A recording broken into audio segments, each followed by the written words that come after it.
I want you to stop right now, wherever you are, and just try and vividly remember the last time you felt that real mental slump.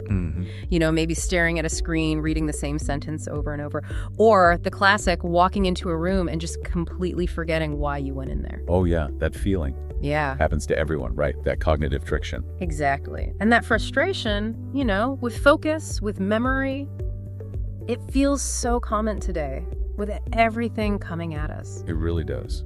Information overload is real. So today, we're tackling that mental friction head on. Our mission, we're taking all that detailed research and the articles you shared with us, and we're going to distill it all down. Right. Into 12 proven, science-backed ways you can genuinely supercharge your brain power. And this isn't like self-help fluff. No, definitely not. No, this is actionable neuroscience we're talking about. That's absolutely right. And I think what we often forget, or maybe just don't focus on, is that the brain isn't some static thing like a computer chip. It's dynamic, it's adaptable, and actually, it's really demanding. It's your most powerful tool, really, for everything you do. And to get the best performance out of it, you know, boosting memory, sharpening focus, unlocking creativity, it needs care, specific care, like targeted exercise and the absolute best fuel. Okay, so you've taken all the listener source material. Yep, we've organized these 12 habits into 4 main themes, sort of logical groups. Makes sense. We're going to kick things off with the real foundation, the physical pillars.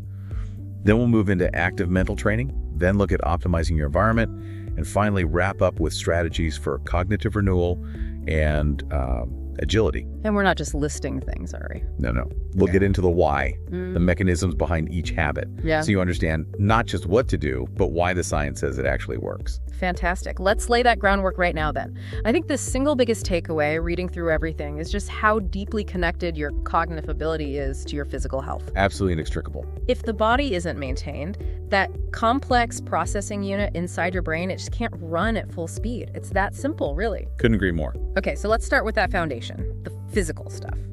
The things you do with your body that directly impact, well, everything upstairs. They really regulate the supply lines, the structure, everything for cognitive function. These aren't just, you know, good habits for staying trim or for your heart health. No, these are fundamental requirements if you want a powerful, adaptive brain.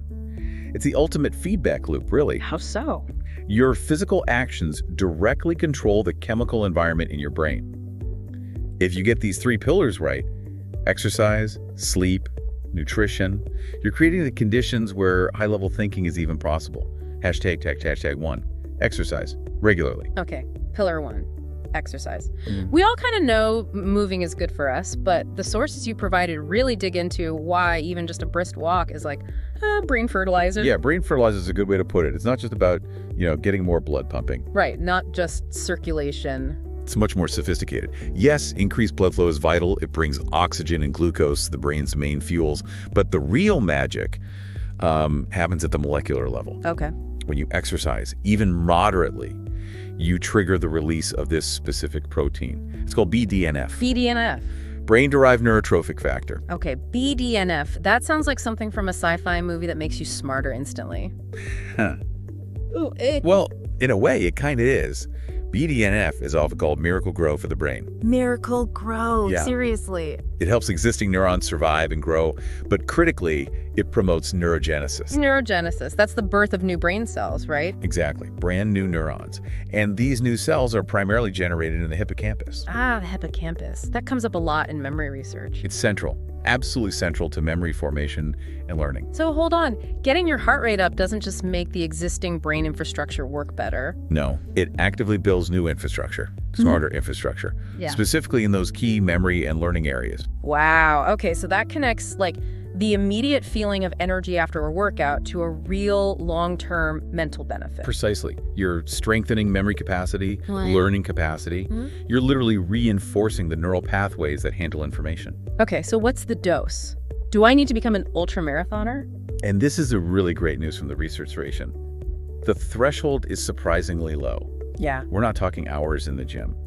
A commitment of maybe 20 to 30 minutes, say, 5 times a week Just 20, 30 minutes. of moderate activity, like Yeah. a really brisk walk, getting your heart rate up a bit.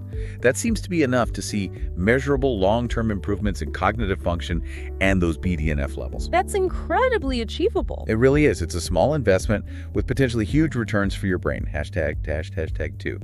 Prioritize quality sleep. Okay, so if exercise is about building and fueling the machine during the day, sleep is the essential maintenance period, right? The overnight pit stop. Exactly. It's absolutely critical. Every single source on peak performance highlights quality sleep. And the target seems clear. 7 to 9 hours. That sweet spot. Uninterrupted, if possible. Right, and this is where we really need to challenge that hustle culture myth. Yeah. Sacrificing sleep for productivity. Yeah, the I'll sleep when I'm dead idea. It's terrible for your brain. What happens during those deep sleep cycles is, frankly, miraculous. You can't replicate it while you're awake. The brain literally cleans itself Cleans itself. through something called the glymphatic system. Glymphatic. Sounds like lymphatic, but for the brain. Pretty much. Yeah. Think of it like the brain's waste disposal system. Mm-hmm. All day, as your neurons are firing away, they produce metabolic waste products. Like brain trash. Essentially, yeah. And one of the most talked about is beta amyloid. That's the protein heavily linked to things like Alzheimer's. Right, I've heard of that. Well, the glymphatic system uses cerebrospinal fluid to flush these toxins out. And here's the key thing from the sources. This system kicks into high gear, like up to 60% more active when we're in deep non-REM sleep. 60% more active. Yeah, the brain cells actually shrink slightly to let the fluid flow more easily between them. It's an amazing process. So if you cut sleep short, say you only get 5 or 6 hours. You're literally leaving that toxic waste behind. It accumulates in your brain tissue. Is that why we feel that awful brain fog after a bad night? That's a huge part of it. You're compromising long-term health by letting those toxins build up, but you also feel it immediately.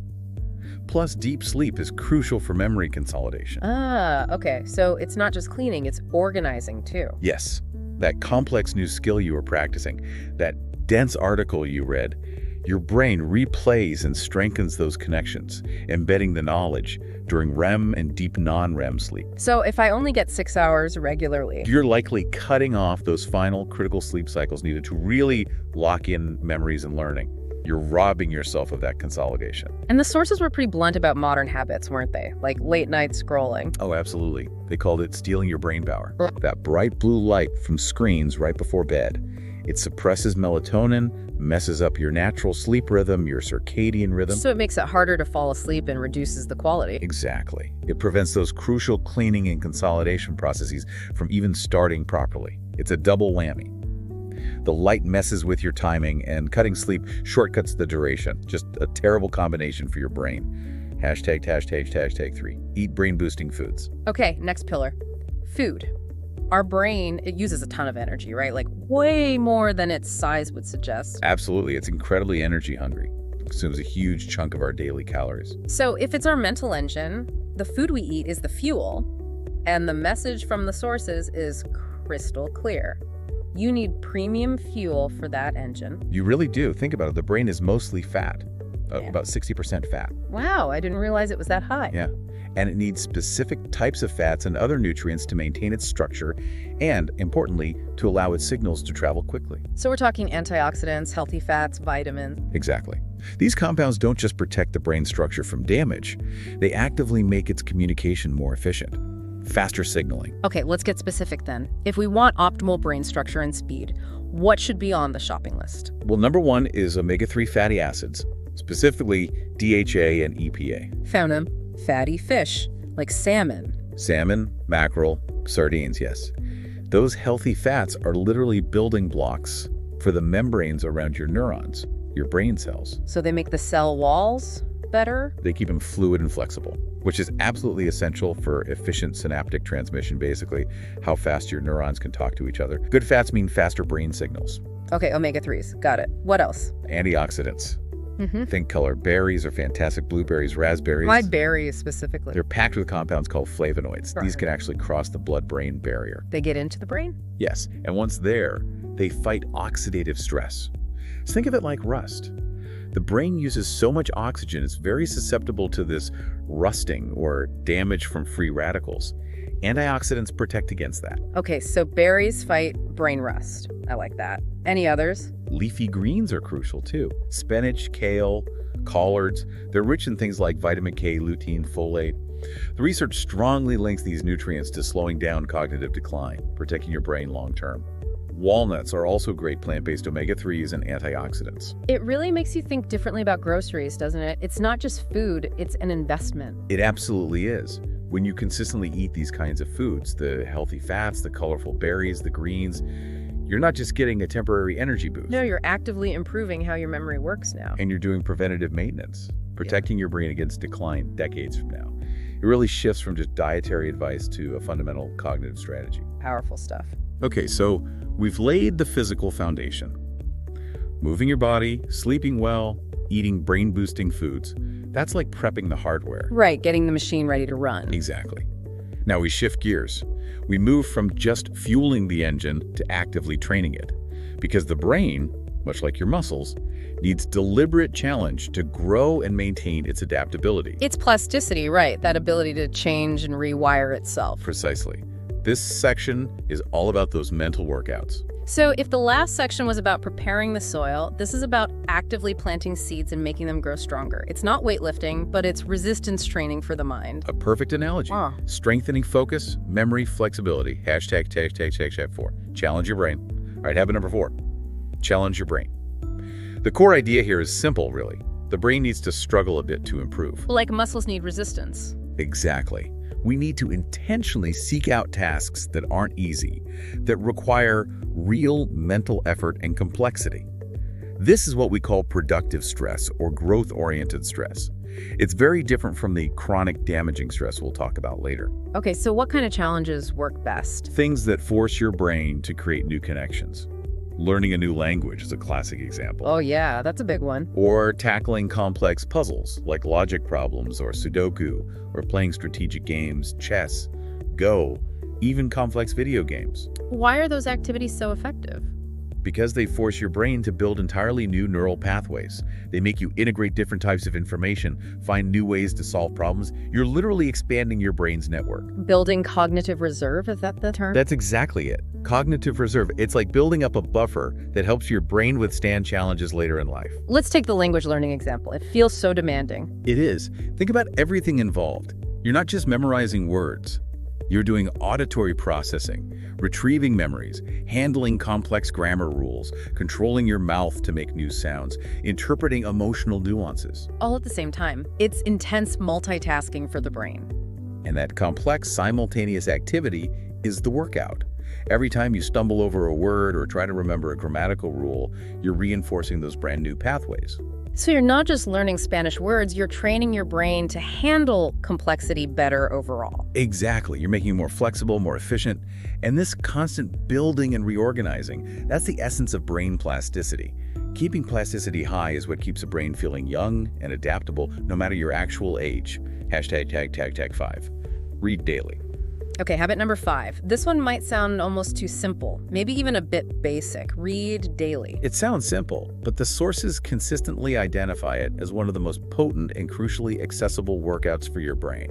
But we need to be clear, right? This is active reading, not just passive scrolling or skimming headlines. Absolutely. There's a huge difference. Unlike watching a video where information just flows over you, reading forces sustained, directed mental effort. How so?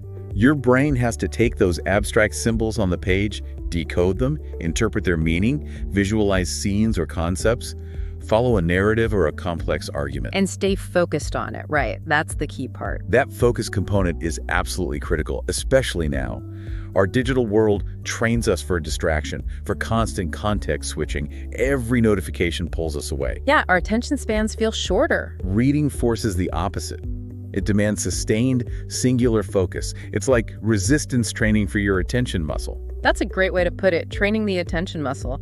If I spend 15 minutes scrolling social media, my brain gets rewarded for jumping around. Right, little dopamine hits for switching. But if I spend 15 minutes reading a challenging book or article, your brain is rewarded for maintaining that deep, sustained effort. You're strengthening that ability to concentrate. And it doesn't have to be hours, does it? No, consistency is key. The sources suggest carving out just 15 to 30 minutes a day for focused reading makes a significant difference over time. So just find something engaging and commit to that short period daily. Exactly. Yeah. You're intentionally telling your brain, okay, for this time, we're dedicating all our resources to this one task. And that practice builds the foundational skill you need for any kind of deep learning or complex problem solving. ###66. Practice mindfulness and meditation. All right, from the active mental workout of reading, we shift to something that feels different but is equally active: mindfulness and meditation. Now, I know for some people this might sound a bit woo-woo or maybe just soft, but the science here, according to the sources, is really solid. We're talking measurable physical changes in the brain. Absolutely. The benefits are really twofold. First, there's the immediate effect. Like feeling calmer. Exactly. It acts as an acute intervention. It calms your nervous system right down, helps interrupt that cycle of stress and anxiety almost instantly. That's valuable in itself. But the second part, and this is where the structural changes come in, is the long-term effect of consistent practice. Okay, tell me about the structural changes. What actually happens? Research using brain scans shows that regular meditation increases gray matter density. More gray matter. Where? Specifically, they've seen increases in the hippocampus, that memory center we keep talking about. Right. And also in the prefrontal cortex. That's your brain's CEO, responsible for planning, decision-making, emotional regulation, impulse control. Wow. So someone who meditates regularly isn't just feeling calmer or more focused. Their brain structure is literally getting thicker and stronger in key areas. That's what the evidence points to. They're physically enhancing the regions responsible for managing stress and making smart choices. That's incredible. Any other changes? Yes, there are also changes observed in the amygdala. That's often called the brain's fear center or alarm system. Okay. Consistent mindfulness practice seems to effectively reduce the size or density of the amygdala, or at least its reactivity. Meaning you become less reactive to everyday stresses and emotional triggers. You're essentially recalibrating your brain's alarm system so it doesn't go off unnecessarily. That sounds incredibly useful. It really is. And again, the barrier to entry here is low. You don't need to go on a silent retreat for weeks. Right. The sources confirm that even a simple, focused 10-minute meditation session each day is enough to start initiating these positive structural changes and provide a noticeable boost in focus and mental clarity. Just 10 minutes a day for actual brain upgrades. Think of it as pushing a cognitive reset button daily. Press it consistently, and you get real physical improvements in your mental processing power. Okay, so we've covered the physical foundations: exercise, sleep, diet. We've talked about active mental training, challenging the brain, reading, meditating. Right, the core building blocks and the workouts. Now we shift focus a bit. We look outward and also inward at the environment we create for our brains, the lifestyle habits and conditions that either protect our cognitive function or, frankly, degrade it. Exactly. This is about optimizing your daily cognitive ecosystem. Ecosystem, I like that. Because the brain isn't isolated, right? It's constantly reacting to social inputs, to stress levels, to the level of focus or distraction we allow. These habits define the background conditions it operates under. #tag7. Socialize and connect. Okay, habit number 7. This one feels fundamental, almost primal. Socialize and connect. It's a powerful reminder that we're social animals. Deeply social. And meaningful interaction isn't just a nice-to-have, a leisure activity. The sources frame it as crucial for maintaining brain health. Why is simple conversation so good for the brain? Think about the cognitive load involved. It's incredibly complex when you break it down. It's not passive like watching TV. Right. In a real conversation, you're doing high-speed parallel processing. You have to interpret subtle cues, tone of voice, body language. You need to access relevant memories and facts about the person or the topic. Then you have to quickly formulate a response that's relevant and novel. And on top of all that, you're managing your own emotional responses in real time. Wow, when you put it like that, it's a serious mental juggling act. It is. This sophisticated interplay engages multiple brain regions simultaneously. It's the ultimate integrated cognitive exercise. So things like theory of mind, understanding what someone else might be thinking or feeling, that's getting a workout too. Constantly. You're keeping those executive function circuits firing, predicting, interpreting, responding. It prevents mental stagnation. So does it matter how we socialize? The emphasis is on meaningful connection. Deep conversations, spending quality time with loved ones where you're really present, even engaging in shared activities with a purpose, like volunteering. So not just scrolling through social media feeds. Definitely not. Passive consumption doesn't provide the same cognitive workout. The sources link a rich, engaged social life directly to higher cognitive function, especially in communication and empathy, and suggest it's a strong protective factor against cognitive decline as we age. And the flip side? Isolation. Isolation is consistently identified as a key risk factor. It removes that necessary variety and complexity of stimulus that keeps the brain challenged and engaged. Tag 8, manage chronic stress. Okay, if socializing is something vital we need to add, this next habit is about something we absolutely need to remove, or at least seriously manage. A big one. Chronic stress. The sources were incredibly clear, almost alarming about this. They basically call it a brain killer. And that's not hyperbole. We have to understand the mechanism here. It's biochemical. Okay, break it down for us. What does chronic stress actually do to the brain? It triggers the persistent release of the hormone cortisol. Now, a short burst of cortisol in an acute stress situation like jumping out of the way of a car is essential for survival. Right, fight or flight. Exactly. But chronic exposure, day in, day out, high levels of cortisol, that's chemically toxic to brain structures. Toxic? How? Remember the hippocampus? Yeah. Our memory center? High sustained cortisol levels disrupt neurogenesis. It stops the creation of new neurons. Even worse, it can actually cause existing neurons in the hippocampus and prefrontal cortex to shrink and retract their connections. Shrink? You're actually losing brain volume. You're losing the density of connections. You're actively eroding the very infrastructure responsible for learning and memory. If you're constantly under high stress, you are effectively sabotaging your own cognitive abilities over the long haul. That puts stress management in a whole new light. It's not just about feeling better, it's about preserving your brain's physical structure. It's cognitive architecture maintenance, absolutely crucial. So what are the most effective countermeasures, according to the research? How do we fight back against cortisol? Thankfully, there are simple but powerful techniques that biochemically interrupt that stress response. Things like deep diaphragmatic breathing exercises. Just breathing differently. Yes, controlled breathing directly signals the parasympathetic nervous system, the rest and digest system, to take over from the fight or flight system. It lowers cortisol. Okay, what else? Consistent journaling can be very effective. Getting thoughts and stressors out of your head and onto paper helps process them. Movement practices like yoga or Tai Chi combine physical activity with mindful breathing. So these aren't just temporary distractions? No, they are physiological countermeasures. Yeah. They're designed to actively downregulate your nervous system, lower cortisol production, and allow your brain to return to a state where it can repair and function optimally. You really have to schedule these things in, make them non-negotiable habits to keep those dangerous stress levels chemically in check. Tag 9. Limit multitasking. All right, habit 9, limit multitasking. Oh boy. This one hits home for a lot of us, right? It really does. It feels like the modern badge of honor, juggling emails while on a call while planning dinner. We feel so productive. We feel busy, definitely.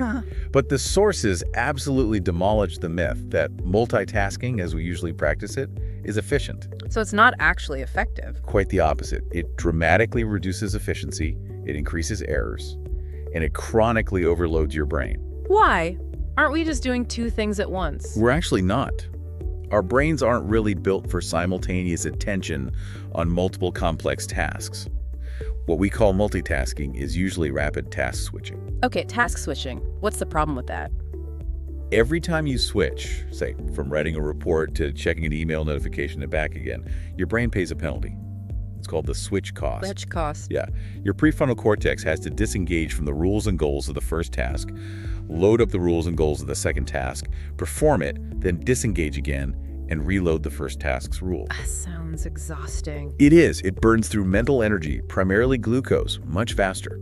That's why multitasking often leads to quicker mental fatigue, more mistakes, and that feeling of being completely drained at the end of the day, even if you felt like you were doing a lot. So it's the opposite of being sharp and focused. The absolute antithesis.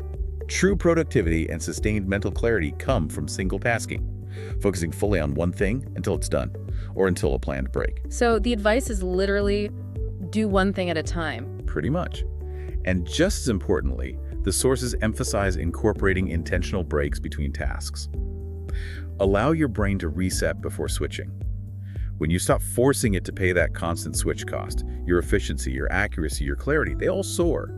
You're conserving those vital cognitive resources for the task at hand. Okay, we've covered a lot. We've moved the body, we've trained the mind, we've worked on optimizing the environment around the brain. Got the foundations, the workouts, and the operating conditions sorted. Right. So this final section is about keeping things fresh. It's about continuous growth, renewal, and maintaining that cognitive agility throughout life, making sure the brain stays adaptable and ready to learn. Exactly. This is about harnessing the brain's long-term potential. If you want a brain that stays quick, flexible, responsive, well into your later years, you can't just rely on what you did yesterday. You need these ongoing habits of renewal and change. #10. Learn something new regularly. Okay, habit number 10 takes us back to a concept we touched on earlier, neuroplasticity. That amazing ability of the brain to change and rewire itself. Throughout your entire life. It's not just something that happens when you're young, but it really operates on a use it or lose it principle. So how do we use it effectively? By continuously and intentionally learning new, complex skills. And this is key. It needs to be something challenging, something that requires effort and integrates different brain functions. So more than just reading an interesting article. Generally, yes. Passive learning is good, but active skill acquisition seems to be more powerful for driving plasticity.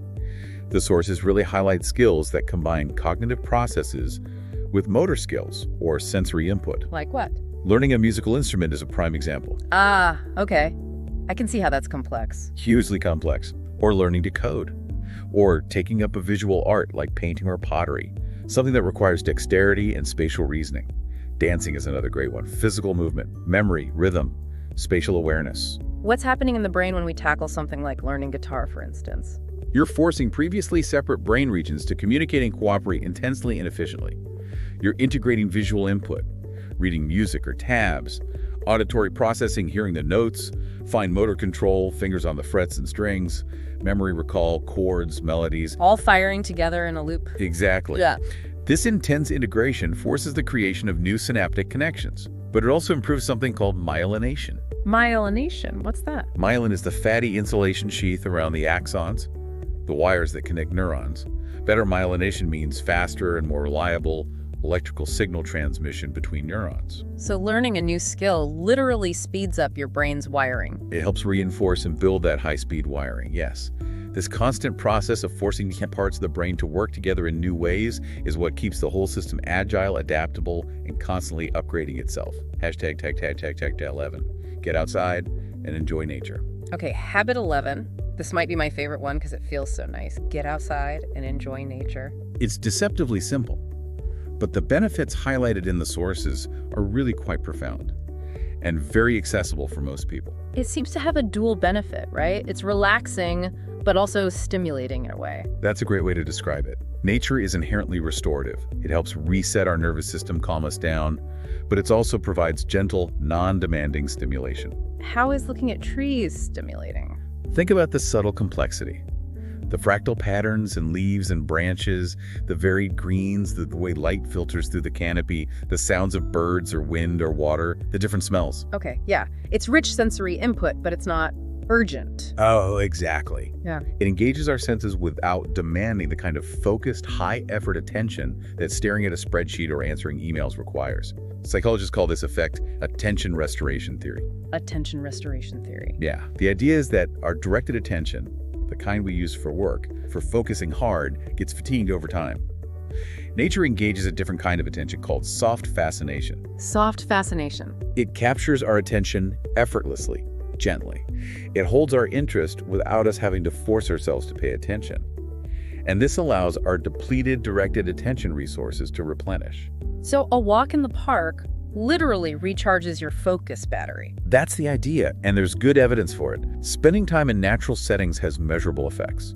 It lowers heart rate, decreases levels of stress hormones like cortisol. Connects back to stress management. Definitely. And it demonstrably reduces mental fatigue, that drained feeling you get after hours of screen time. Nature helps counteract that, and the result is often improved working memory and focus when you return to your tasks. And it doesn't have to be a wilderness trek, right? Not at all. Even a short 15-20-minute walk in a city park or spending time in a garden can provide enough of that restorative soft fascination effect to refresh your mind, boost your mood, and maybe even spark some creativity by letting your subconscious bubble up. #12. Limit screen time and digital overload. Okay, finally, habit 12. And this one feels like we're confronting the big beast of modern life. Limit screen time and digital overload. Yeah, this is a critical one. It's about protecting the mental space and focus we're trying to build with all the other habits. Because all the exercise and meditation in the world won't help much if our attention is constantly being hijacked, right? Precisely. The sources are clear. Excessive screen time, and especially the constant, unpredictable barrage of notifications, is actively training our brains for distraction. Training them for distraction? How? Every ping, every buzz, every little red notification badge. It's a stimulus demanding a response. It triggers a small dopamine hit when we check it. This creates a reward cycle that pulls our cognitive resources away from whatever deeper, more sustained task we should be focusing on. So it makes it harder to concentrate on anything for long. Yes, it fragments our attention. It turns the brain into a reactive system, constantly scanning for the next stimulus, rather than being able to proactively engage in deep thought or focus work. And we never get that downtime for the brain to just process things internally. That's another huge issue. If you're constantly consuming external information, scrolling feeds, watching videos, checking messages, your brain doesn't get the quiet time it needs for consolidation, for reflection, for making connections between ideas. That background processing is essential for learning and creativity. So what's the solution? We can't just ditch all technology. No, it's about radical intentionality. You have to consciously set boundaries. Schedule specific times for checking email or social media, rather than letting it interrupt you constantly. Like time blocking for digital stuff. Exactly. And crucially, schedule digital detox periods. Times when screens are completely off or even physically put away. Evenings, weekends, maybe an hour before bed. Giving the brain a real break. Intentionally allowing it time to rest, to reset, without that constant demand for external attention. Your brain actually needs periods of relative quiet, maybe even boredom, or just undirected thought, to do its best work.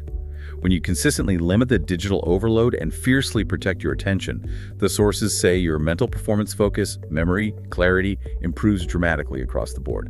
#outro. Wow. Okay, so that's the full map. 12 powerful science-backed habits to really supercharge your brain power.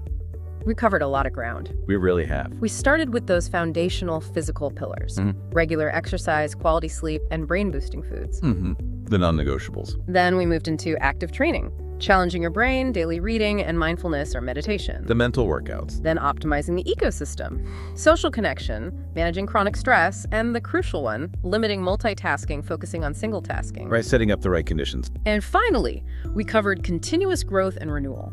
Learning new skills regularly, getting outside into nature, and actively limiting screen time and digital overload. That's the full toolkit. 12 interwoven strategies. And when you step back and look at them all, you see how they connect back to that core goal you mentioned, wanting quicker, more thorough knowledge acquisition, better thinking. These aren't just nice side habits. no, they feel foundational. They really are. They fundamentally change your brain's capacity to absorb information, to process it deeply, to retain it, and to apply it effectively. And the key really is consistency. Small daily adjustments in these areas drive massive long-term results. Okay, so let's leave everyone with a final thought, something to really chew on, based on everything we've discussed. Go for it. We established pretty clearly that chronic stress is bad news biochemically, right? That cortisol release damages brain cells, particularly in the memory centers. Over time, it's chemical damage. Yes, structural damage from a chemical cause. So, if the damage is chemical and physical, the antidote probably needs to be chemical and physical too, doesn't it? That makes logical sense. We talked about several really simple, quick habits, just 10 or 15 minutes, that actively counteract the stress response, that lower cortisol, the deep breathing, the short meditation, the quick walk in nature. The physiological countermeasures. So, here's the challenge question for you to consider this week. How might consistently incorporating just one of those super short restorative habits, maybe it's 10 minutes of meditation every morning, maybe it's a 15-minute walk outside at lunch with no phone, how might that one small, consistent action start to chemically reverse some of that cortisol damage in your brain? That's a powerful question. Can a small positive input start to undo the negative effect? Exactly. So our challenge to you is pick just one small strategy from today. Commit to it daily for this week. Be absolutely consistent and just observe. Notice any changes, however small, in your mental clarity, your focus, your emotional resilience. Start small, be consistent, and begin unlocking the incredible potential that's already there in your most valuable tool.